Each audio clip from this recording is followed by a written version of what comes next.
자, 오늘 6장의 말씀을 제가 준비하는 중에 과거에 제가 3가지 기억이 떠올라서 여러분들과 함께 나누는 시간 가지려고 합니다. 서울에서 사역할 때 청년들 성경 공부하는 중에 5장의 말씀이 있었거든요. 이 5장의 말씀 때문에 청년이 질문을 해요. 5장의 말씀, 5장 20절 말씀 같이 한번 읽어봅니다. 시작.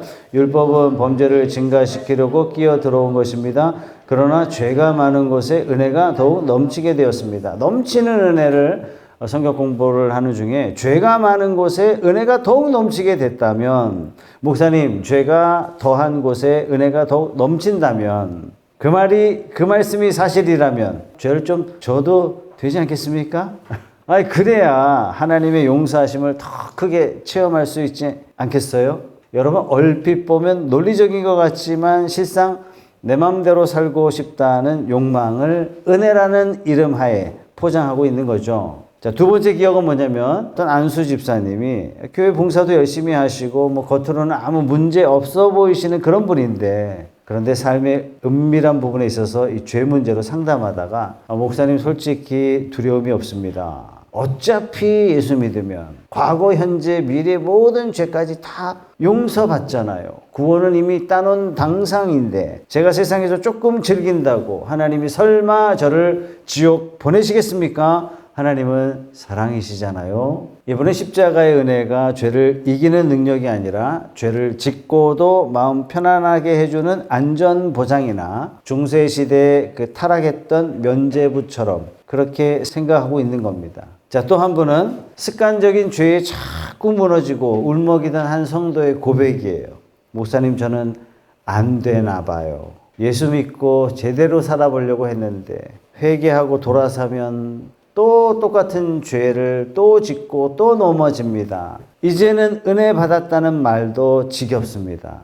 은혜가 정말 저를 변화시킬 수 있는 겁니까? 이 세 사람의 질문은 사실상 질문 내용은 다 다르지만 뿌리는 같습니다. 도대체 구원받은 우리에게 은혜란 무엇일까요? 은혜는 우리를 방종하게 만드는 면죄부가 될까요? 아니면 죄를 짓고도 뻔뻔하게 만드는 은혜는 마취죄 같은 것일까요? 자, 오늘 우리가 읽을 로마서 본문은 바로 이런 질문에 대해서 사도 바울이 막 피를 토하는 심정으로 써내려간 그런 답변서 같은 말씀이 오늘 본문의 말씀입니다. 아마도 2000년 전 로마 교회 성도들도 똑같은 질문을 던지고 있었던 것 같아요. 1절 말씀해 보니까 은혜를 더하게 하려고 여전히 죄 가운데 머물러 있어야 되겠습니까? 바울이 이렇게 항변하고 있는 거 보니까 로마 교회 성도들도 그런 고민이 있었던 것 같아요. 그런데 이 질문에 대해서 사도 바울은 아주 단호하게 대답하죠. 2절 말씀에 그럴 수 없습니다. 오늘 이 아침에 왜 우리가 은혜를 입었기 때문에 죄를 지을 수 없는지, 아니 죄와는 상관이 없는 존재가 되었는지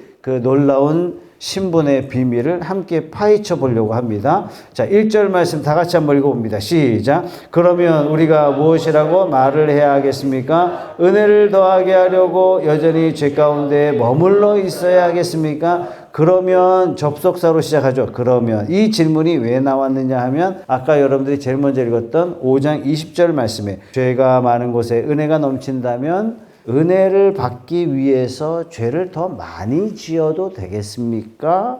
이런 질문이에요. 경제 논리로 본다면 맞는 말일 수도 있겠지만 영적인 논리로 본다면 이건 신성모독이죠. 의사가 자신의 실력이 뛰어난지 자신이 명의인지 증명하기 위해서 고쳐도 되는데 내버려 두는 거예요. 더 치명적인 병에 걸리도록 내버려 두는 겁니다. 그래서는 안 되죠. 그죠? 그래서 2절 말씀에 그럴 수 없습니다. 우리는 죄인은 죽은 사람인데 어떻게 죄 가운데서 그대로 살 수 있겠습니까? 그럴 수 없습니다. 이게 원어가요.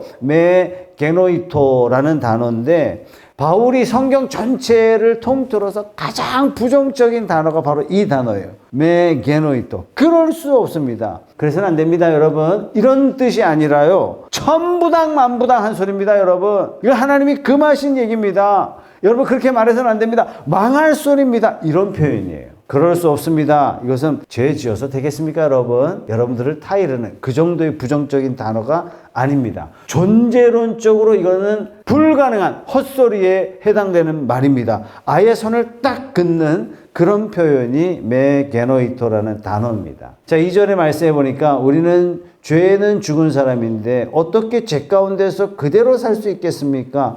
여러분 성경책이라면 밑줄 쫙 끄시고 별표 한 2개 써놓으세요. 바울은 죄에 대해서 죽어야만 한다라고 명령한 게 아닙니다. 죄에 대하여 죽어가고 있다라고 말한 것도 아닙니다. 이미 여러분들은 죄에 대해서 이미 끝났습니다. 완료형이에요. 죄 문제는 이미 일어난 일이고 끝난 일입니다. 라고 이야기하고 있는 겁니다. 자, 여러분들이 예수 그리스도를 구주로 영접하고 세례받는 바로 그 순간 법적으로 그리고 영적으로 여러분의 옛 자아는 죄와 관계에서 사망 선고를 받고 이미 장례식까지 끝나버렸어요. 자, 여러분의 장례식을 한번 상상해 보세요. 관 속에 시신이 누워 있습니다. 근데 이 사람이 살아생전에 위스키를 너무 좋아했어요. 알코올 중독자예요. 근데 지금 관 속에 누워 있는 이 사람에게 최고급 수천만 원짜리 최고급 양주를 친구가 가져와서 시체의 코에다가 싹 비벼대면서 어이 한잔 해야지. 일어나. 최고급이야. 어떻게 됩니까? 아무런 반응이 없습니다. 왜 반응이 없죠? 참고 있어서 그럴까요? 아니죠. 죽어서 그렇습니다. 죽음이란 관계의 단절이에요. 죽음이란 반응의 중단입니다. 반응의 끝이에요. 과거에는 죄가 이리 와 나랑 놀자. 그럼 유혹하면 나의 옛사람은 반응했어요. 죄가 시키는 대로 했어요. 왜냐? 그때는 죄에 대하여 나는 산 사람이었기 때문에. 하지만 이제 우리는 예수 안에서 죄에 대하여 죽은 사람이에요. 물론 우리는 육신을 입고 있기 때문에 여전히 유혹을 받습니다. 때로는 넘어지기도 합니다. 하지만 왜 우리가 넘어지냐? 왜 유혹받느냐? 우리가 종이 아니기 때문에 잠시 속았거나 아니면 연약해서 넘어진 것 뿐이죠. 여러분, 물에 빠진 것과 아예 물속에 사는 존재, 물고기하고는 다른 겁니다. 죄를 즐기면서 그 속에 거할 수 있는 그런 존재가 아니란 얘기예요. 물에 빠진 사람이 숨막혀서 막 괴로워하면서 막 살려고 물 밖으로 나오려고 막 발버둥 치고 있는 것처럼 거듭난 영혼은 죄에 있으면요 견디지를 못하는 거예요. 가슴이 답답하고 내가 이래서 되겠나. 이게 바로 우리가 죄에 대하여 죽었다 하는 증거인 겁니다. 자, 은혜 받았으니 이제 죄 좀 지어도 되지 않을까요? 이렇게 말한다면 나는 죄 짓는 게 너무 즐겁고 좀 편안합니다 라고 고백하는 것과 똑같은 거죠. 만약에 죄가 여전히 즐겁고 편안하다면 그 사람은 아직 영적으로 죽지 않은 사람일 수도 있습니다. 은혜를 아는 자는 죄를 가볍게 여길 수가 없죠. 왜냐? 죄가 주는 이 끔찍한 냄새를 혐오할 수밖에 없어요. 바로 이것이 우리에게 주어진 새로운 신분이죠. 물론 죄에 대해서 죽었다는 것은 우리 안에 죄성이 완전히 사라졌다. 그런 뜻이 전혀 아닙니다. 자, 지금 바울이 하고자 하는 말은 뭐냐? 법적인 신분, 영적인 소속, 이것이 우리가 완전히 변화됐다 하는 그런 얘기입니다. 언제 이런 변화가 일어났죠? 3절입니다. 다 같이 읽어봅니다. 시작. 세례를 받아 그리스도 예수와 하나가 된 우리는 모두 세례를 받을 때 그와 함께 죽었다는 것을 여러분은 알지 못합니까? 여러분, 세례가 뭐죠? 세례가 베프티조, 원어로 그런 뜻인데 원문의 뉘앙스가 뭐냐면 그리스도 안으로 완전히 잠기는 걸 말합니다. 그래서 침례교회는 세례 줄 때 어떻게 해요? 물속에 완전히 잠가버리죠. 완전히 잠기는 겁니다. 세례란 개념 자체가. 다시 말해서 그리스도 안에 완전히 잠기는 거예요. 그리스도와 신비로운 연합이 이루어지는 겁니다. 그래서 4절 말씀에 그러므로 우리는 세례를 통하여 그의 죽으심과 연합함으로써 이렇게 표현하고 있어요. 그러니까 우리가 세례 받는 그 순간에 성령께서 우리를 2000년 전 골고다 언덕 십자가로 우리를 인도해서 그 사건 속으로 우리를 데려가시는 거예요. 그리고 예수 그리스도께서 십자가에 못 박히실 때 나의 옛사람도 그분 안에서 포함되어 함께 십자가에 못 박히시는 걸로 우리에게 간주해 주시는 거예요. 4절 말씀에 그러므로 우리는 세례를 통하여 그의 죽으심과 연합함으로써 그와 함께 묻혔던 것입니다. 우리가 세례 받는 그 순간에 우리 세례를 통해서 우리가 물속에 들어간단 말이죠. 물속에 들어가는 그 의식 자체가 뭐냐면 장례를 뜻합니다. 죄를 좋아했던 나의 옛자아는 세례받는 그 순간 나는 죽었습니다 라고 고백하는 거예요. 그 물속에서 다시 나와요. 이게 부활을 의미해요. 이제 나는 예수의 생명으로 하나님의 자녀로 새로운 신분으로 다시 태어났습니다 라고 선포하는 겁니다. 이것이 바로 세례의 개념입니다. 자, 그렇다면 예수님의 죽으심은 나를 위한 죽음일 뿐만 아니라 나와 함께한 죽음이기도 한 겁니다. 죄에 대한 판결, 사형은 이미 내려졌어요. 누구한테 내려졌어요? 2000년 전 골고다의 십자가에 흘리신 그 예수님께 표면적으로 선포되었지만 세례를 받음으로 말미암아 나도 2000년 전에 예수님과 함께 이미 판결을 받았어요. 옛사람 최석찬에게 하나님께서 심판을 내려주신 거예요. 사형! 죄는 더 이상 한 번 부른 걸 두 번 부를 수가 없는 거예요. 죄값을 두 번 물을 수는 없는 거예요. 이미 죽은 자에게 빚을 갚으라고 독촉할 수 없는 것처럼 나의 옛사람은 죽은 겁니다. 그렇지만 삶에서 자꾸 갈등은 여전하죠. 법적으로 죄에 대해서 죽었다고 하지만 왜 여전히 죄가 나를 지배하는 것 같죠? 왜 나는 자꾸 죄에 넘어지는 걸까요? 1863년 아브라함 링컨 대통령은 노예 해방을 공표합니다. 자, 이 선언으로 미국의 모든 노예는 법적으로 자유인이 됐습니다. 모든 노예의 몸값을 국가에서 다 지불해 줬어요. 그리고 노예 문서를 다 국가가 받아서 전부 다 파기해 버렸습니다. 자, 법적으로 더 이상 노예에게 명령할 권한이 어떤 사람에게도 주어지지 않았습니다. 실제 그렇습니까?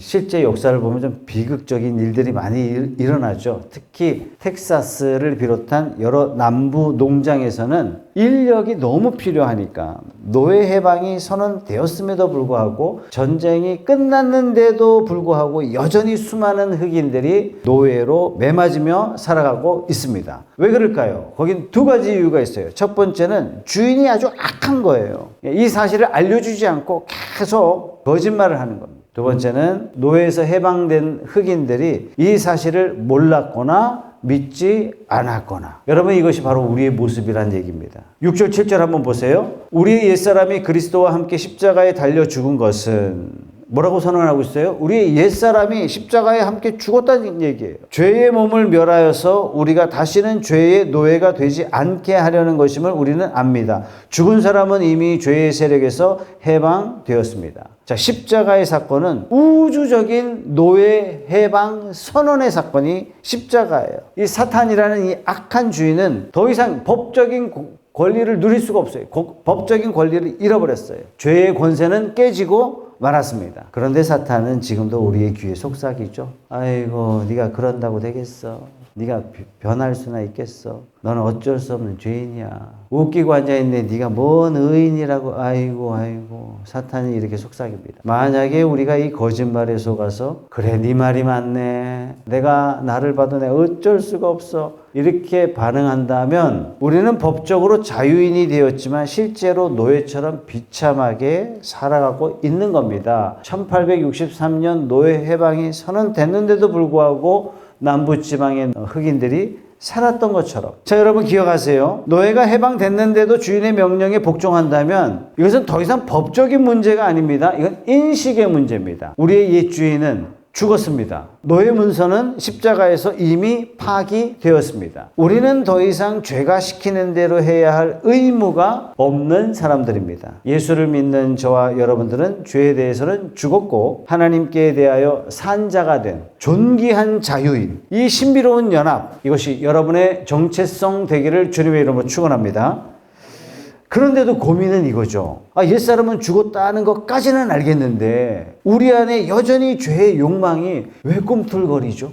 신분은 바뀌었는데 상태는 그대로인 것 같은 이 놀라운 괴리감, 이것이 우리의 삶을 힘들게 합니다. 자, 이 부분에 대해서 이제 8절에서 11절 말씀이 우리에게 아주 강력한 무기를 제공해 주죠. 자, 바로 감정이 아니라 지식과 믿음이다, 이겁니다. 자, 이 싸움에서 승리하기 위해서 뭘 해야 되느냐? 감정적 싸움이 아니라 지식과 믿음으로 싸워야 돼요. 다시 말해서 알아야 됩니다. 자, 여러분 성경책 펼치셨다면 3절을 보세요. 알지 못합니까? 6절 보세요. 우리는 압니다. 9절 보세요.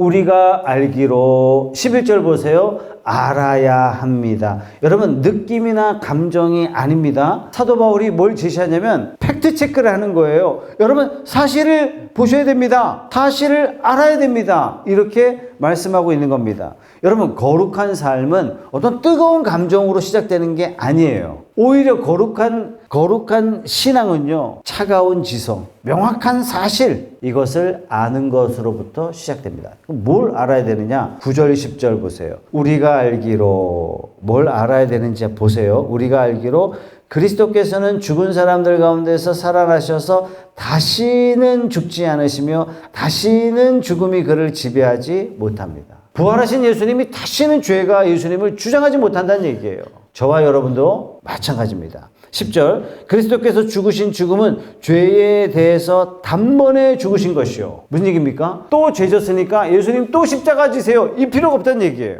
우리의 죄를 once, 한 번으로 끝내신 거예요. 그분이 사시는 삶은 하나님을 위하여 사시는 것입니다. 예수님은 우리 위해서 죄에 대하여 단번에 죽으셨습니다. 이것이 역사적인 사실이요, 팩트요. 십자가 사건은 취소될 수 없습니다. 예수님은 다시 무덤으로 돌아가실 수 없는 것처럼 예수님과 연합한 우리는 또다시 죄의 종으로 옛사람으로 돌아갈 수 없다는 사실입니다. 이 영적인 사실을 아는 것이 승리의 첫걸음이에요. 근데 사탄은 우리의 감정을 자꾸 속여요. 감정을 자꾸 터치해요. 그러나 팩트는 속일 수가 없어요. 여러분, 어린 시절에 소공자라는 그 만화 영화를 TV에서 많이 보셨죠? 저 기억납니다. 프란시스 호지슨 버넷이 쓴 소설인데요. TV 만화로 어린 시절에 여러 번 방영됐던 그런 기억이 있어요. 그 기억이 어떤 기억이 있냐면 주인공 세드릭이 뉴욕 뒷골목 가난뱅이에요. 너무 가난해.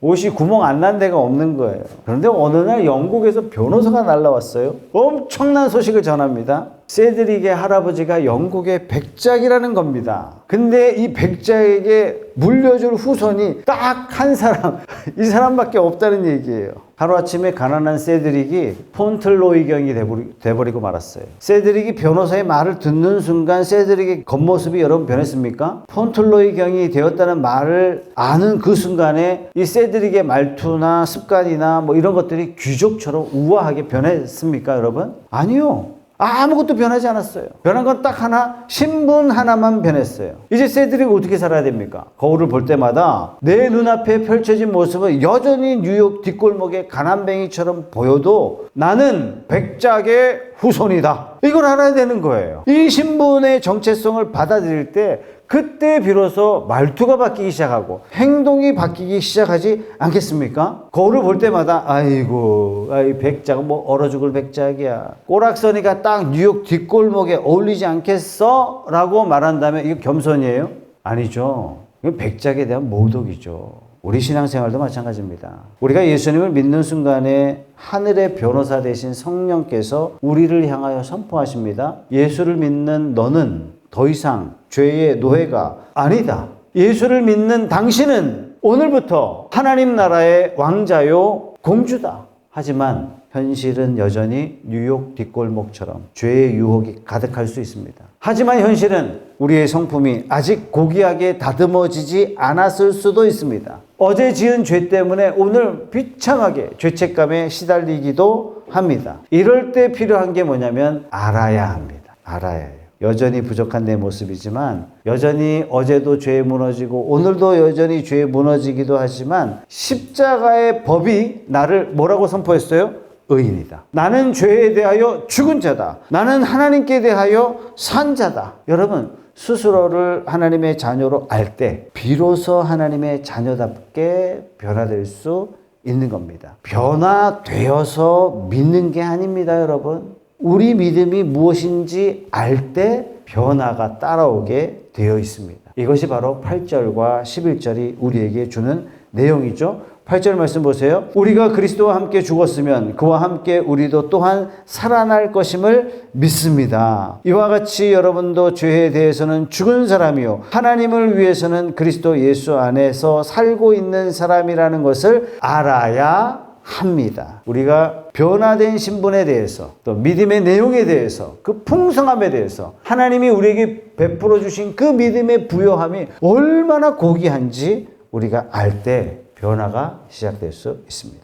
자, 변화된 성도에게 구체적인 결단이 일어날 수 있도록 13절 말씀에 아주 강력하게 명령을 내리고 있죠. 13절 다 같이 한번 읽어봅시다. 시작. 그러므로 여러분은 여러분의 지체를 죄에 내맡겨서 불의의 연장이 되게 하지 마십시오. 오히려 여러분은 죽은 사람들 가운데서 살아난 사람답게 여러분을 하나님께 바치고 여러분의 지체를 의의 연장으로 하나님께 바치십시오. 여러분 중요한 단어가 나오죠. 지체라는 단어가 나오고 연장이라는 단어가 나옵니다. 자, 지체는 뭡니까? 지체. 손, 발, 눈, 귀, 코 뭐 이런 것들이 다 지체죠. 신체의 일부분을 지체 이렇게 표현합니다. 그 다음에 연장이라는 단어가 나오죠. 연장을 헬라어 원어로 보면 호플라예요.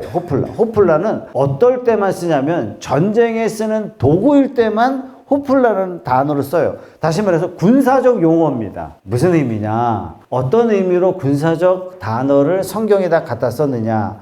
여러분의 몸은 중립지대에 존재할 수 없습니다. 이런 뜻이에요. 죄가 휘두르는 흉기가 되든지 하나님이 쓰실 만한 의의 도구가 되든지 둘 중에 하나지 중립지대는 불가능합니다. 이런 의미로 호플라라는 단어를 썼어요. 우리의 몸을 어떻게 해요? 의의 연장으로 하나님께 바치십시오. 아침에 눈 뜰 때마다 우리는 우리 몸의 지휘관 되시는 하나님 앞에 가서 주님, 내 입술을 오늘 사용해 주십시오. 주님, 오늘 내 손과 발을 주님께서 마음껏 사용하십시오 라고 헌납하라는 얘기입니다. 이게 바로 의의 병기로 드리는 겁니다. 자, 장발장이 은혜를 입고 완전히 딴 사람이 되죠. 자, 과거에 죄의 노예로 있었을 때는 어떻게 했어요? 육체적인 힘이 어마어마했단 말이죠. 이걸로 막 사람들을 괴롭히고 훔치기도 하고 그랬는데 사람이 변화되니까 어떤 일이 벌어집니까? 마차에 깔린 포실르방 노인을 구해주기도 하고 구원의 팔로 바뀝니다. 억척스럽게 모은 그 돈을 어떻게 해요? 가난한 사람들을 먹이고 입히는 데 써요. 비운의 여인 팡틴과 그의 딸 코제트를 돌보는 의의 연장으로 쓰임받게 됩니다. 여러분, 똑같은 손이에요. 똑같은 발이에요. 똑같은 힘이었지만 누구를 주인 삼았느냐에 따라서 세상을 파괴할 수도 있고 세상을 치유할 수도 있습니다. 그래서 너희의 지체를 어떻게 해요? 의의 연장으로 하나님께 바치십시오. 자, 14절에 와서 가장 중요한 놀라운 선포를 하고 있습니다. 14절 다 같이 있습니다. 시작. 여러분은 율법 아래에 있지 않고 은혜 아래에 있으므로 죄가 여러분을 다스릴 수 없을 것입니다. 여러분은 율법 아래에 있는 게 아니라 은혜 아래에 있습니다. 그러므로 죄가 여러분들을 다스릴 수 없을 것입니다. 여러분, 은혜란 뭐냐? 아유, 죄 졌어? 아유, 괜찮아. 이게 은혜가 아닙니다, 여러분. 은혜는 뭐냐? 강력한 통치권이에요. 은혜는 나약한 자를 적당히 덮어주는 그런 구실을 해주는 게 은혜가 아닙니다. 은혜는 훨씬 더 강력합니다. 우리를 다스리는 새로운 통치권, 이것이 바로 은혜예요. 율법은 야, 너 죄 짓지 마. 율법 있어. 율법 이렇게 돼 있어. 죄 지면 벌 받아. 죄 더 많이 지면 죽어. 자꾸 우리의 양심에 가책을 심어주고 무거운 죄책감을 심어주지만 율법은 거기까지예요. 더 이상 도와주지도 못해요. 그러나 은혜는 우리에게 하나님의 길을 열어주고 그리스도께를 안내합니다. 성령의 능력이에요. 우리를 회복시켜줍니다. 왕이 바뀌면 법도 바뀌어야 되지 않겠습니까? 은혜가 다스리는 새로운 나라에서 죄라는 옛 주인이 여러분에게 명령할 권한이 없어요. 이것이 바로 우리가 죄를 이길 수 있는 진짜 이유가 되는 것입니다. 이번 한 주간 삶의 현장에서 또다시 여러분들을 유혹하거나 옛 성품이 여러분 속에서 스멀스멀 고개를 들려고 할 때 여러분들이 주저앉지 마시고 선포하셔야 됩니다. 나는 예수 그리스도와 함께 옛사람인 나는 죽었다. 죄는 더 이상 나에게 명령할 권한이 없다. 선포하세요. 아니 목사님, 감정이 안 받쳐주는데 어떻게 해요? 감정이 중요한 게 아니라 그랬죠. 그죠? 뭐가 중요합니까? 팩트예요.